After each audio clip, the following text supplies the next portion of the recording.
For anybody who feels fatigued chasing sales, trying to get in front of people, trying to figure out the algorithms to reach our people and do a simple task of sharing our art and getting it out there in the world, or our creativity in some way, and the relentless feeling of it being so difficult, so hard, and that potentially damaging the joy, the creativity, the process. I've been speaking to a lot of people recently who have been telling me, I am tired of chasing sales. I am tired of this feeling so hard. And all I want to do is stop thinking about selling and get back to making art for the joy of it again. And one of my dear friends is in this category of very established artist, has made an incredible living, has done for years, and has reached a point of, I'm tired of this, and wants to just literally just go back to play and reinvention and curiosity and the delight of being almost like a beginner again, you know, that time when we're just kind of, oh, nothing else matters except for just making the work. So I'm going to have a conversation about this today, about the feelings that can arise when we feel the pressure to create for a purpose other than our good. And it might be the pressures of making a living, the pressures of other people's expectations on us, the pressure of having to show up for this stuff and it feel exhausting, and then questioning, what's the point of me being a creative if I'm just absolutely exhausting myself in this process, this strange process that I find myself in. So I'm going to just talk a little bit on why these things might be happening. First of all, totally normal, of course, to just evolve. So we go through evolutionary cycles where we are creating, we have things figured out, we're going through a process where we're creating, we found people that like it, it's working. And I always say, from my own life anyway, we're riding waves. We're always riding waves, and some of those waves last a long time and some of them are short, but usually they're waves and they fall down eventually. Even if it's not like a big slam, nothing lasts. Everything changes. And that is the cycle. And a lot of people are finding themselves in that cycle right now for a whole host of reasons. Astrological, the very reason that the world is going through a change right now forces change upon us as creatives. It stops us and makes us question what we're doing and stirs this kind of evolutionary process in us that it's time to change. And so a lot of people are feeling it for all different kinds of reasons. But then there's also the world that has changed, and that's what has forced some people's hands to be in this situation. So sometimes it's us that's changed and we are moving through that evolutionary period, and that's what we're trying to navigate. But sometimes it's external. It's not us that's changed. It's the people around us. The places that we used to put our work don't work anymore. The people that used to buy are not buying anymore. The people that used to listen aren't listening anymore. And social media used to work for me and it doesn't work for me anymore. And these things are normal. Things change and they adapt. And sometimes it's a great stopping point, pause point, let's say, for us to sit and evaluate, do I want to move forwards now? And this is a question that people can find themselves in, especially if it's relating to selling. Like, I'm so tired of this. So for some people, it's just about taking a pause and just taking a pause from the work that is draining, the work that you're trying to sell, this cycle that you've got yourself into, taking a pause from that and going back to the work and the things that you would do if they didn't need to sell. So this is one of the first questions I ask myself in this situation, because we've had it with United Art Space. I'm going to be honest now. So with United Art Space, I am running an arts organisation. We have a team. We have massive overheads to keep this business going. And last year, it felt like a lot of pressure on me to keep everything going. And there was a lot of pressure on our events and what we were doing to be able to cover the costs of running these things. And it's how we've always done it in the past. And it's always worked, and it's worked really well. Things changed last year, and what I used to do didn't work as well anymore. And it was a lot of work and very risky. Very risky. For us, we're spending a lot of money on advertising, and we rely on our events to pay that back. So there was a lot of pressure on me last year, and it really then got me thinking about how this was kind of repeating this kind of pressure to keep the business going, and how every event then was, but is this going to kind of bring the money in? And of course, that's an important question when we all have bills to pay and we've all got houses to keep over our heads. What's the roof over our heads?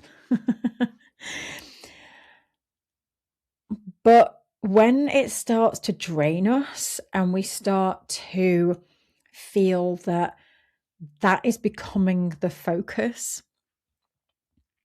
for me, I like to take a step back. And it seems counterintuitive sometimes, because we get ourselves in this place sometimes because we want the money, need the money, and we're kind of in that cycle. So to do the opposite and not think about it feels weird and counterintuitive. So I'm not saying that I just stop thinking about it completely, because of course I have things that I have to pay, so I can't just stop thinking about where the money's going to come from. But what I started to do last year that was really helpful was, number one, stop and pause for a moment. And I started to ask myself, if I was to create from a place of not needing to sell and not needing to make money at all, what would I be creating? What would I be putting out in the world? Now, some of those things are still the same as what I have been doing. So there was a lot of things that I really seriously asked myself, if I didn't need the money, would I still do this? And an example of that, because I've been looking at absolutely everything in my business, I love our membership, our Creative Living membership. And I love going live in our membership every week. I love producing the content. I love the podcast. And I love going live with guests on my platform. And I was offered an opportunity where financially, if I wanted to, I could have stepped away from United Art Space completely and have no stress in my life, very minimal work, and earn the same amount of money just working like a couple of days a month. And this opportunity was presented to me, and it really was interesting to have a real life opportunity where I didn't have to make this up and pretend. And it was so interesting to me because it really made me realize it didn't matter how much money I'd be offered, I would still do this because I absolutely love it. And I, for a moment, thought about it. I thought, gosh, I could literally just work 2 days a month and step away from this and have such an easy life. That would be the sensible thing to do. my heart literally bled right in that moment of thinking about it, because I thought, I love my membership. I love going live. I love producing the content. I love helping artists. And it was a really, really nice reminder, wake up call to me of what I have here. And so it really helped me identify the areas that I absolutely love and I want to continue doing.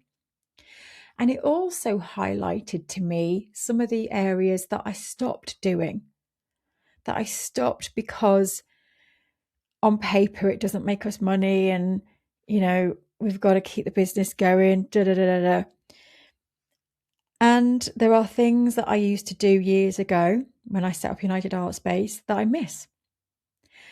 And now I'm going to bring those things back with no expectation other than I want to do it because I love doing it. And I want to spend my days doing the things that I absolutely love.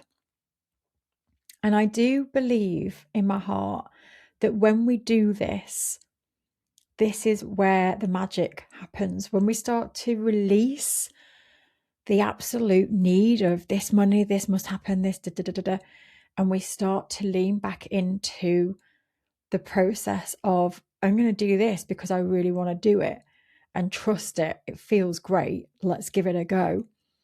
Whenever I do that or have done that in the past, it's led to an opportunity. It's led to something else because I'm on the right path, or it's just felt amazing to do it.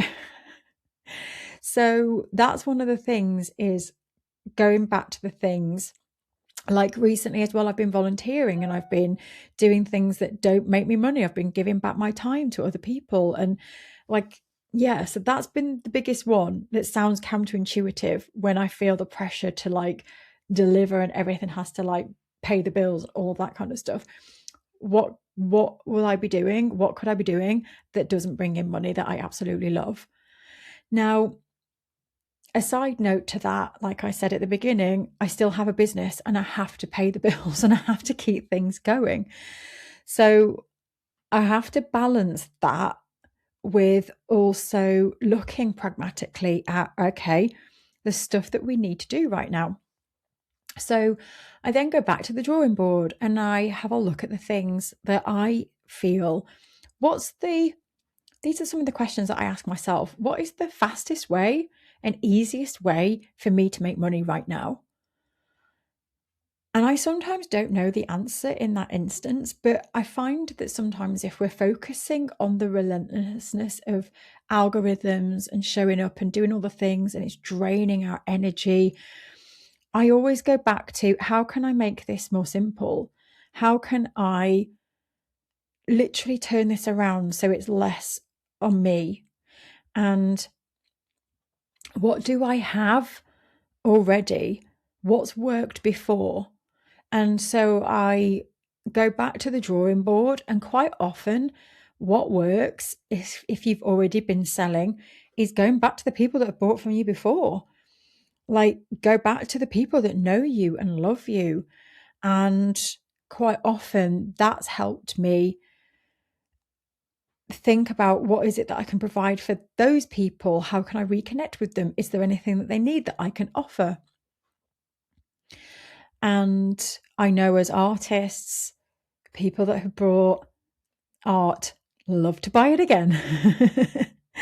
And sometimes people are just not actually going back to those people saying, how are you doing? I've got a new collection. Would you like to see it? Just simple things like that. So I look at what I call the low-hanging fruit. What is it that I can do to generate some money? Sometimes I'm literally thinking, what can I sell around my house even? I'm just throwing it out there. What's the easiest ways that I can do this right now to take the pressure off me? And that's really helped.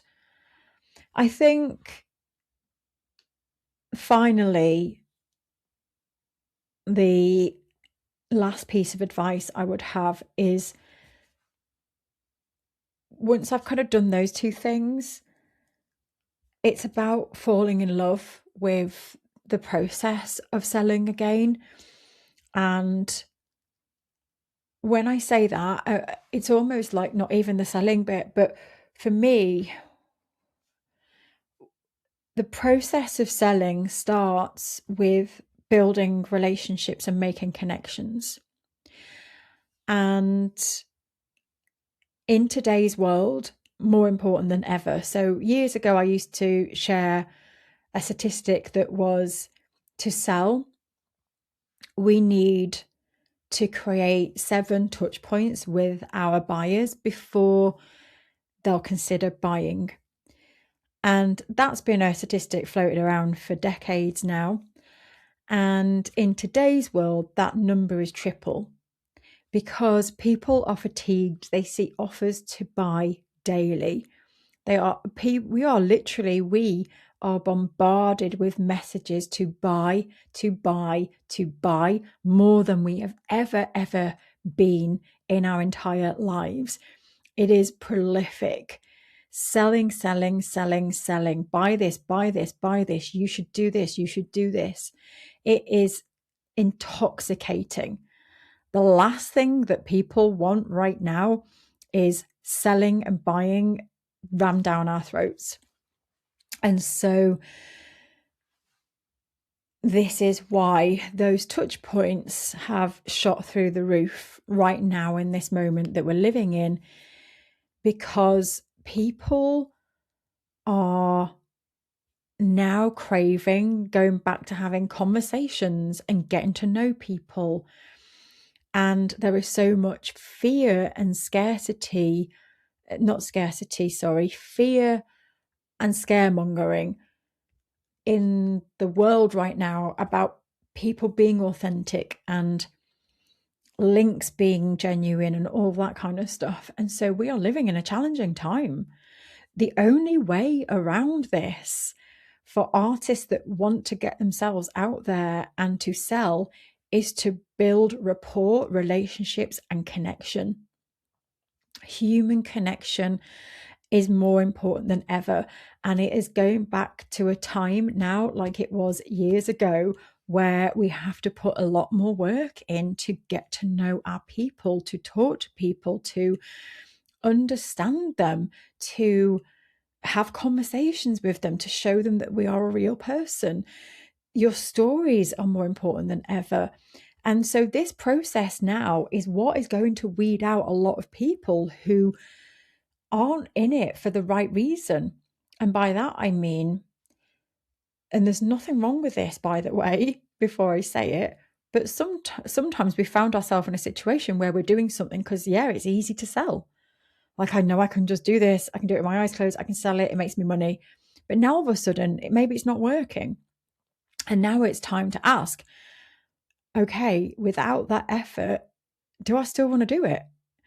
And this is what I know a lot of people around me are asking right now, because things are harder right now. We have to love what we're doing. And this brings me back to United Art Space, in fact, because I know in my heart, I love what I do. And to me, I have a course called The 7 Keys. I've been teaching it for 9 years now, and it's still relevant. It's more relevant today than it ever has been when I wrote it. And I'm just in the process of rewriting it. And I am not rewriting that because I know that I can make money out of it. I am literally rewriting that because I absolutely love it, and I'm connecting with what I love right now, and that is it. And when I first wrote that course 9 years ago, so many people copied it. I used to have people messaging me left, right, and centre, Michelle, this has been copied, because there was nothing out there like it when I wrote that. Now, I know for a fact those people that copied me will not be teaching that course right now, because it was not their passion. It was not their love. And they will have just disregarded it as soon as it stopped working, and they'll move on to the next thing. Whereas I know I'm still here. I'm still teaching it 9 years on because I love it and I believe in it and I know it works. And so there becomes this point, I think, when we're thinking about what we're putting out there and what we're selling, we have to right now love what we are doing more than ever, because it's going to take a lot of work to talk about it, to create stories about it, to find our people. It's not as easy anymore to just create something and put it out there and sell it. It takes a lot more effort, a lot more conversation, a lot more work. And so the way I tackle that is I have to love what I'm talking about, because I'm going to talk about it all day long. And that is the same for all of us. Unless there is a caveat to this, unless you found something that hits a trend. So I've seen this right now. A lot of people in my circle that are doing well is because they've hit a trend, and that trend is doing well for now. And so they're piggybacking off that trend. And it's easy to sell. Like, it's just easy because people want it. And that is short-lived. Like the waves, we're talking about the waves crashing, those waves up, down, fast. And that's fine. And they know they're riding a wave. They're like, I know I'm riding a wave and it's going to crash and I'll have to find the next thing to jump on. And there's nothing wrong with that either. But that's the caveat to that, is that things that are selling quickly are either because it's a trend and it's selling quickly, or people already have an established audience. And I've been saying for years, grow your art village, because when you've got those people, that's what supports you. And the people now that are selling easily are because they've got people around them that trust them already. Now is the time to start building that audience and building that art village if you haven't started, because it is going to get a lot harder from here on. In about 3 years' time is going to be a really crazy world where there is no trust. And so now is important. Now is the time to build the art village. Now is the time. And now is the time to love what you do more than ever. Okay, that's it. I'm going to stop talking. So my final thoughts on that, just to recap, is number one, what is it I would do right now if it didn't rely on having to make money and sell? And that can give us some big eye-openers in what we want to put out there and show up and just do, and fall in love again with our process. And that could maybe lead us down a different path, or it might just ignite that flame that is dimming because of the relentlessness of selling. The other thing is if you're in a situation where you need to make money, what's the low-hanging fruit? What are the things that you have at your disposal? What's worked in the past? Who's bought from you before? Tap into those easy wins.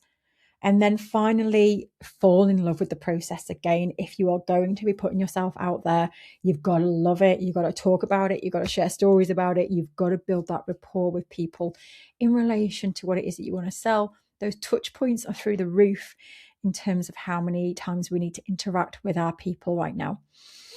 Have a great day. If you have any thoughts, let me know. Always open to your ideas on these topics too. Have a great day.